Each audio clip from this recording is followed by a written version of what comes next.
Rank correlation पढ़ने जा रहे हैं। पहले हमने पढ़ा था रैंक कोरिलेशन, जब हमारे पास एक नंबर हमने पढ़ा when ranks are given, when ranks are given. फिर दूसरा पढ़ा था when ranks are not given, जब रैंक नहीं दिए हुए हैं तब हम रैंक कोरिलेशन कैसे कैलकुलेट करते हैं। और नंबर 3 जो आज पढ़ेंगे हम पढ़ेंगे when ranks are equal rank के वक्त हम क्या करेंगे। हमने कोरिलेशन निकाला था, जो मेथड है इक्वल या रिपीटेड रैंक्स।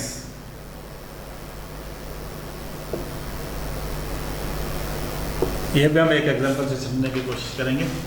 तो हमने निकाला था रैंक कोरिलेशन, निकाला था हमने, that is equal to 1 minus 6 summation of D square by N cube minus N. ये मेथड हमने निकाला था, जिसमें हम डी का मतलब होता है डिफरेंस बिटवीन रैंक R1 और रैंक R2। हमारे पास दो सीरीज दी हुई है, यानी सीरीज X है तो उसको हम रैंक R1 ले लिया और सीरीज Y का रैंक ले लिया R2। दोनों का जब डिफरेंस निकालेंगे तो हमारे पास आ जाता है D, डिफरेंस ऑफ रैंक्स। लेकिन जो आज हम पढ़ने जा रहे हैं, मान लो हमारे पास ये दिए हुए कुछ X वैल्यू दी है हमारे पास 20, 25, 30, 35, 20, 15, 10,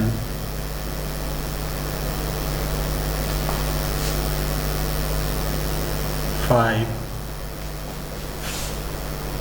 मान लो इतने हमारे पास वेरिएबल दिए हुए हैं, ये मास मान लो या कुछ भी चीज़ मान लो, एक्स के वेरिएबल ये ऑब्जर्वेशन दी हुई है। उसके बाद वाई दिया हमारे पास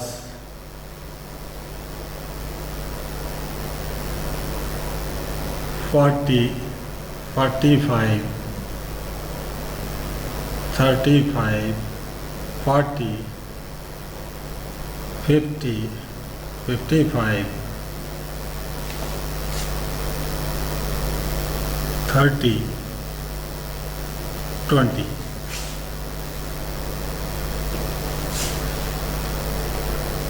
फिर डाल दो 40। हम यहाँ पर देख रहे हैं कि कुछ वैल्यूज जो हैं रिपीट होती हैं। जैसे कि पहले सीरीज में 20 2 बार है, बाकी इंडिविजुअल हैं। इसी तरह से हम देख रहे हैं कि 40, 40, 40। तो जब हम रैंक अलॉट करेंगे, जैसे हमने पहले रैंक स्टार्ट किया था कि बड़ी वैल्यू से हम रैंक स्टार्ट करेंगे या स्मॉलेस्ट वैल्यू से। हमने रैंकिंग की थी स्मॉलेस्ट को 1, उसी तरह से उससे बड़े को 2, उससे बड़े को 3, उससे बड़े को 4। या हम ऐसे अपोजिट भी कर सकते हैं कि सबसे बड़ी वैल्यू को हम रैंक R1 यानी जो रैंक देंगे उस बड़ी आइटम को 1 देंगे, उससे छोटी आइटम को 2 देंगे, उससे छोटी को 3 देंगे। तो ठीक है, rank R1 of X series जो है रैंकिंग हम देते हैं। यहाँ पे हम हाईएस्ट वैल्यू से रैंक स्टार्ट कर देते हैं। हाईएस्ट वैल्यू हमारे पास यहाँ पर है 35, तो 35 को रैंक 1 दे देते हैं। Y अगर यहाँ लिख लें 40, 45, 35, 40, 50, 55, 30, 40।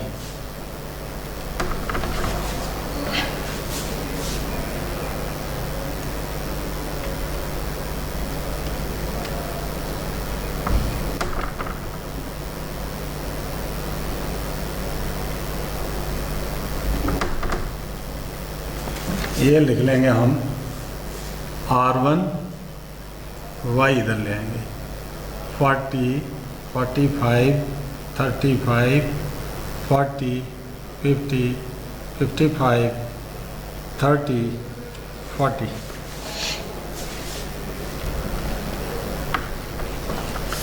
अब हम रैंकिंग स्टार्ट करते हैं। ग्रेटेस्ट वैल्यू को हम नंबर 1 रैंक देंगे। 35 को आ गया 1, उससे छोटा आ गया 30, इसको रैंक हमने दे दिया 2, इससे छोटी वैल्यू आ गई 25, इसको रैंक दे दिया हमने 3, इससे छोटी वैल्यू आ गई हमारे पास 22 टाइम्स है, इसको आएगा 4 और इसको आएगा 5, लेकिन दोनों वैल्यू सेम है। तो उस सूरत में हमने क्या करना है, जो उनको रैंक मिलते हैं हम दोनों को ऐड करना है और 2 से डिवाइड कर देना है। ये आ जाएगा हमारे पास 9/2 that is equal to 4.5। 4.5 rank इसको भी मिलेगा और 4.5 रैंक इसको, क्योंकि जितने मार्क्स अगर इक्वल है, वैल्यू इक्वल है तो रैंक भी इक्वल होंगे। अब हमारे पास आ गया 5 तक, उससे नीचे 20 से नीचे 15, इसको 6 आएगा, 10 को 7 आएगा, 5 को 8 आ जाएगा। इस तरह से हमने रैंकिंग करनी है। उसके बाद वाई सीरीज में हम देखेंगे रैंकिंग। हाईएस्ट से स्टार्ट करते हैं, क्योंकि यहाँ पर हमने हाईएस्ट से स्टार्ट किया रैंकिंग, तो इस सीरीज में भी हमने हाईएस्ट से रैंकिंग स्टार्ट करनी है। अगर यहाँ पर हम लोवेस्ट वैल्यू से स्टार्ट करेंगे तो यहाँ पर भी हमें लोवेस्ट वैल्यू से स्टार्ट करना पड़ेगा। तो हाईएस्ट हमारे पास 55 है 1, 50 आ गया 2, 45 आ गया 3, फिर आ गया 40, 4, 5, 6। ये 40 को ये रैंक आएगा 4, 5, 6। 3 वैल्यूज हैं तो डिवाइड भी 3 से करना है, 2 वैल्यूज हैं तो डिवाइड 2 से, 3 वैल्यूज तो डिवाइड 3 से, अगर 4 हैं तो डिवाइड हमने इनको 4 से करना। 4, 5, 9 और 6, 15/3 दिस इज इक्वल टू 5। तो यहाँ पर इक्वल जितनी भी आइटम्स हैं उनको 5, 5 और 5 रैंक मिलेगा, सबको इक्वल रैंक मिलेगा। अब हम 6 तक पहुँच गए, इसके बाद आएगा 7, 35, ये 40 तक आ गया, 35 को आ गया 7 और लास्ट आ गया 30 को आ गया 8। इस बात का भी ध्यान रखना है कि हमारे पास नंबर ऑफ ऑब्जर्वेशन जो है उतने ही रैंक होने चाहिए। अगर नंबर ऑफ ऑब्जर्वेशन हमारे पास n है 8, n इज इक्वल टू 8, 8 में 8 ऑब्जर्वेशन, 1, 2, 3, 4, 5, 6, 7, 8। यहाँ पर भी 1, 2, 3, 4, 5, 6, 7, 8, n इज इक्वल टू 8। तो जब हम ये रैंकिंग करेंगे तो लास्ट हमारा 8 ही आना चाहिए।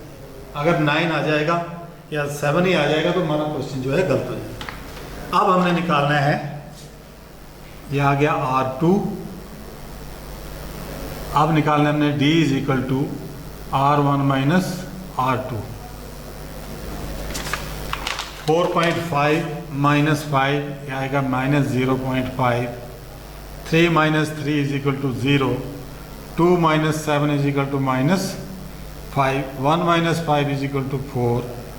4.5 minus 2 that is equal to 2.5। 6 minus 1 is equal to 5। 7 minus 8 is equal to minus 1। 8 minus 5 is equal to 3। ये आ गया हमारे पास D। अब हमने निकालना है D square. D square is equal to,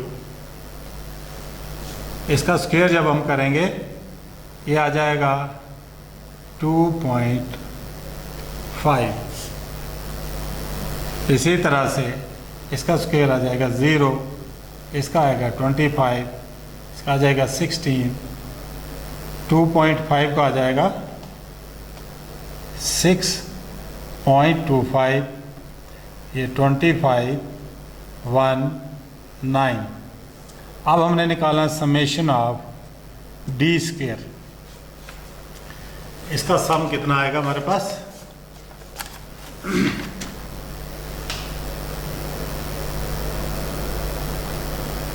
5,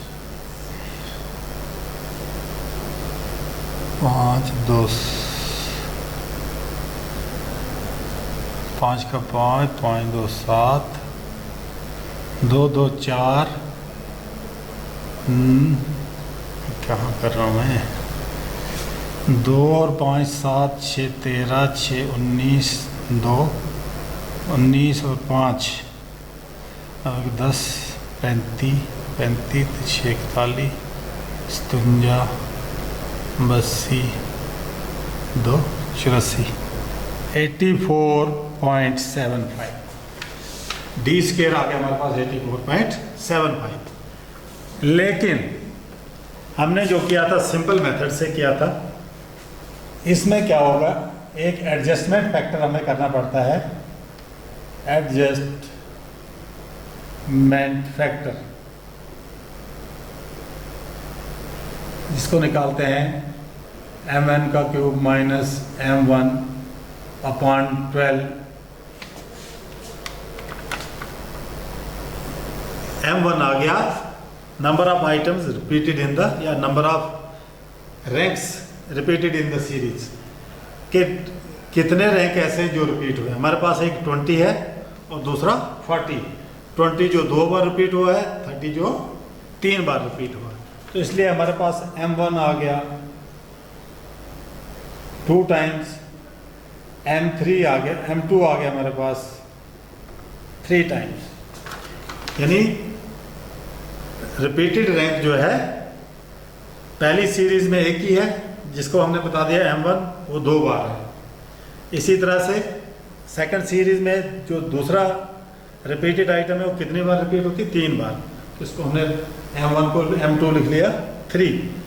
अब इसको कैसे कैलकुलेट करना है, rank correlation is equal to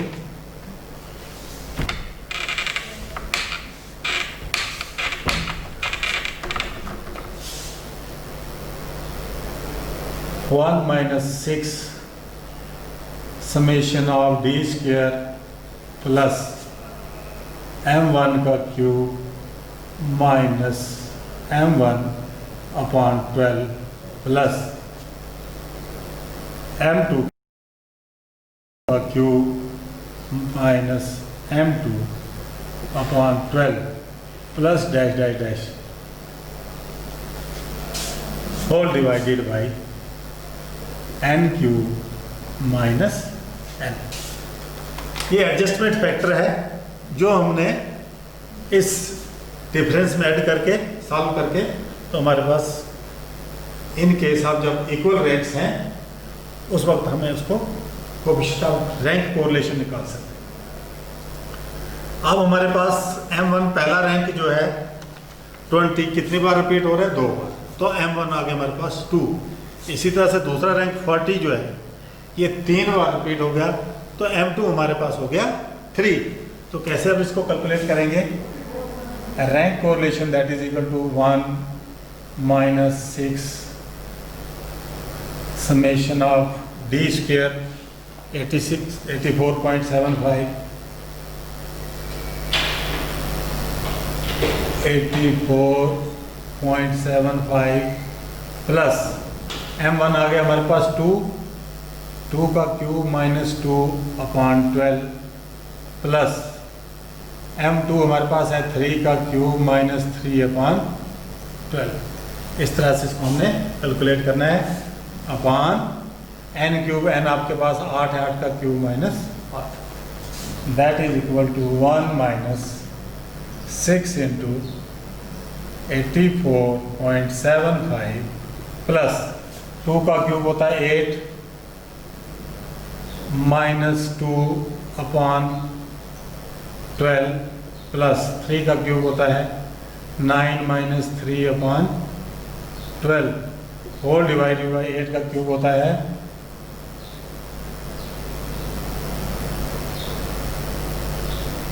512 minus 8 is equal to 1 minus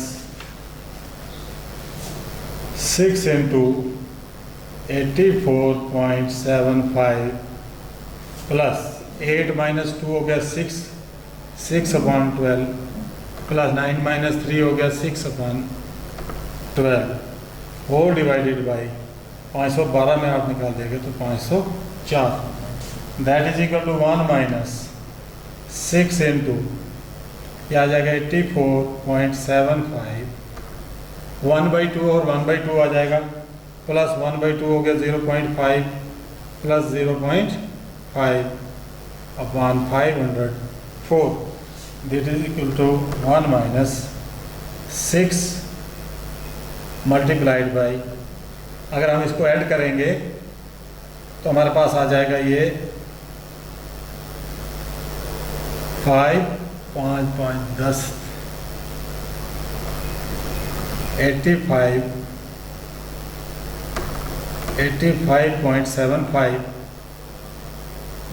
divided by 504, इसको जब 6 से मल्टीप्लाई करेंगे तो हमारे पास आ जाएगा 6 5 30, 6 7 42 और 3 45, 6 5 30 और 4 34, 6 8 48 और 3 upon 504।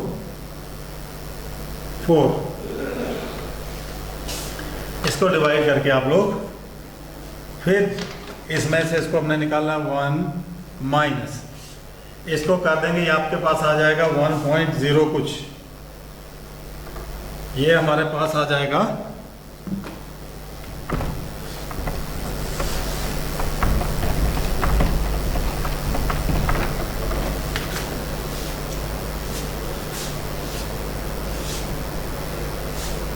1 rank correlation is equal to 1 minus 1.03 कर दो इसको, दैट इज इक्वल टू 0.07। ये आ गया हमारे पास रैंक कोरिलेशन। माइनस है तो हम बोलेंगे नेगेटिव कोरिलेशन है, क्या बोलेंगे? Negative correlation.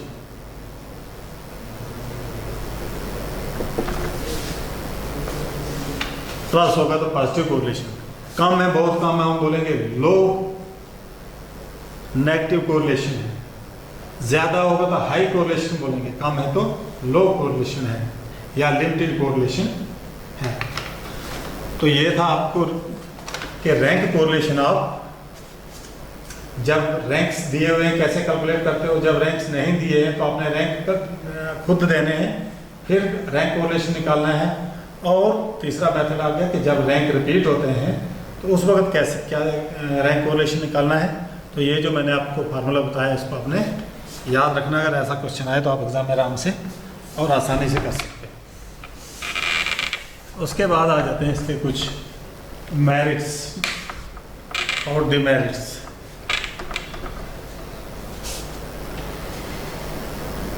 इसका नंबर 1 मेरिट क्या है कि कैलकुलेट करना ये कि स्पीयरमैन रैंक कोरिलेशन जो है उससे आसान है। कार्ल पियर्सन को रैंक कोरिलेशन से आसान है। और रैंक कोरिलेशन जो किसके लिए बेनिफिट है कि जहां पर हमारे पास एट्रीब्यूट्स दिए हुए हैं, क्वालिटीज वगैरह दी हुई हैं, उनको यानी जैसे हमने पहले भी आपको पहले लेक्चर में कहा था कि अगर ब्यूटी का कोई कंटेस्ट चल रहा है तो उनको कैसे हम बताएंगे, नंबर कैसे रैंकिंग करते हैं कि कौन नंबर 1 है कौन नंबर 2। ये आप देखते भी हैं कि हर साल ये फंक्शन ऑर्गेनाइज होते हैं, स्टेट लेवल पे होते हैं, कंट्री लेवल पे होते हैं या वर्ल्ड लेवल पे भी मनाया जाता है। Miss world, mister world, miss India, mister India, दोनों कैलकुलेट करते हैं। रैंकिंग होती है उनकी ब्यूटी की, ये रैंकिंग के बेस पे।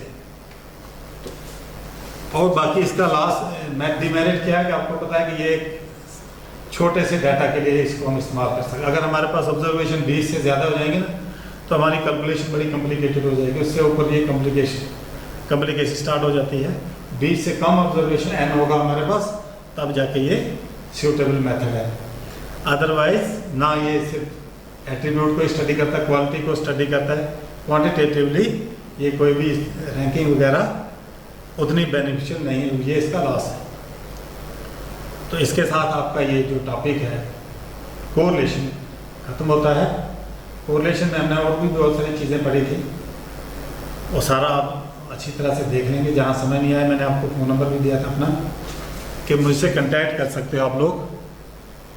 मोबाइल नंबर जो है मेरा 6006182220। इस नंबर पर आप पर्सनली मुझे किसी को अगर कोई पॉइंट समझना है तो कॉल कर सकता है। तब तक के लिए थैंक यू।